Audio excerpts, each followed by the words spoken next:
Hello, good morning! Welcome back to my channel, Tax Tutorials for MSME. Kahapon, nag-remind na po ako na ang deadline ng 1604E Annual Information Return for the year 2023 ay March 1, 2024. Sino ba ang dapat mag-file nito? Lahat po ng mga withholding agent, individual man, estate, trust, partnership, corporation, government agency, and other controlled corporation. So, itong BIR Form 1604E ay summary lamang ng pinagbayaran natin ng apat na quarters na 1601 EQ. Itong 1604E ay wala nang babayaran. So, okay lang na kahit mag-file kayo ngayong araw na to, March 1, 2024. Basta makahabol po within the day, wala pong penalty. Just in case na hindi makapag-file, ang penalty po for annual return, for non-filing of annual return ay 1,000 pesos. Minimum compromise penalty. So, dahil meron na tayong na-encode na 1601 EQ noong 2023, ito ay i-generate na lang natin ang annual alpha list of payees doon sa alpha list 7.0. Ito pa rin yung gamit ko, yung alpha list 7.0. So, i-open lang ang inyong BIR Alpha List 1604 version 7.0 kung meron pa kayong version. Kung wala, mag-download na po kayo ng version 7.2. Mag-login using your username and password. Then, punta doon sa quarterly alpha list forms. Yung ginagawa nating 1601E. Then, dahil ang gagawin natin ay for the year 2023, palitan, and for the quarter, fourth quarter. Okay. Ito po, nasa bandang left side, pindutin ang button na Generate 1604E file. You are generating for the year 2023.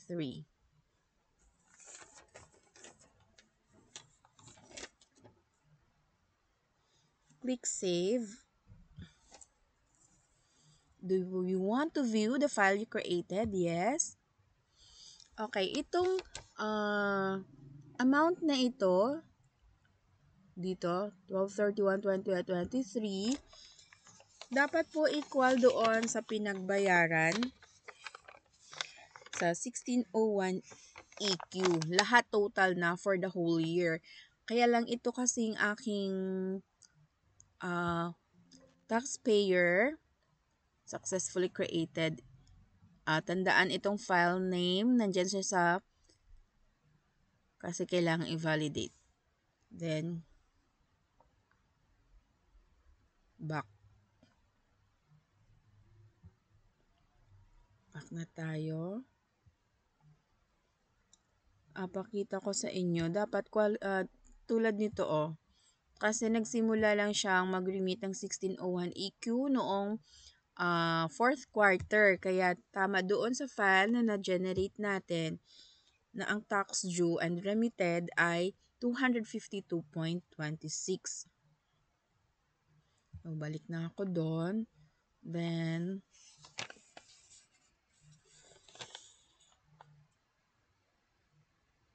close ko na ito. Naka-generate na tayo ng file. Punta tayo sa validation. For the taxable year 2023, i-validate natin yung na-generate natin na 1604E.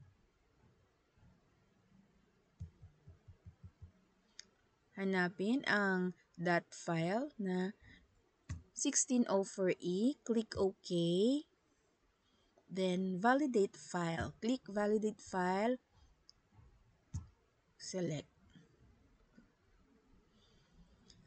No errors encountered. So, perfect.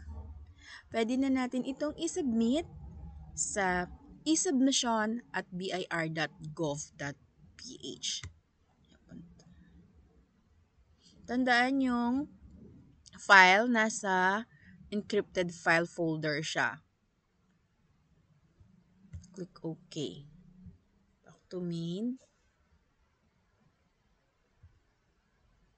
Then, punta sa email para mag-submit ng ating file. Mag-compose ng new message. Ito po yung email address ng ating submission, esubmission@bir.gov.ph. Then, alpha list 1604E 2024. Then, i-attach ang file.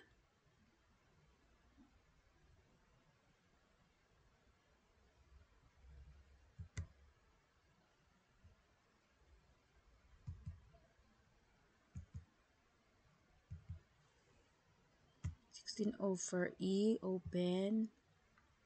Attaching na. Then, click send.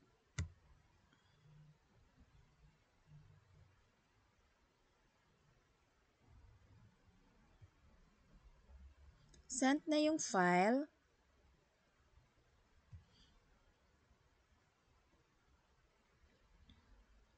Bigyan ko kayo ng sample.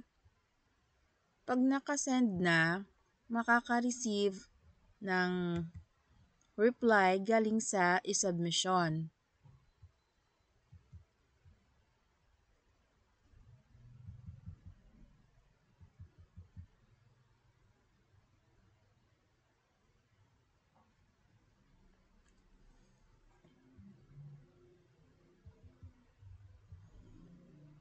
Makaka-receive tayo ng unang file. Let me see kung nag-send na siya. Ayan. Parang mayroon siyang auto-reply eh. So, the BIR has received your data files. Please be informed that you will receive another email on the file structure, validation results of your submission, but no further email will be received on the TIN validation results. So, yon. May pangalawang email pa tayo na marireceive galing sa BIR sa e-submission. Ito siya, yung e-submission validation receipt. Ganito po yung sample ng e-submission validation receipt galing sa esubmission@bir.gov.ph. Na-acknowledge niya na na-receive ang iyong that file na 1604E for the year 2024. Mas maganda po na mas maaga before the deadline ang pag-send ng that file sa esubmission@bir.gov.ph dahil matigal po mag-reply. Katulad nitong sa akin, na isubmit ko na ito noong February 1, 2024. So, mga 1 week or 2 weeks bago dumating yung validation. So, hindi naman na tayo mag-worry kapag na-validate na natin yung ating file dahil no errors naman na yun. Kaya bago mag-submit, dapat po na-validate. Okay guys, thank you so much for watching. Sana po may natutunan kayo sa aking video ngayon. Bye!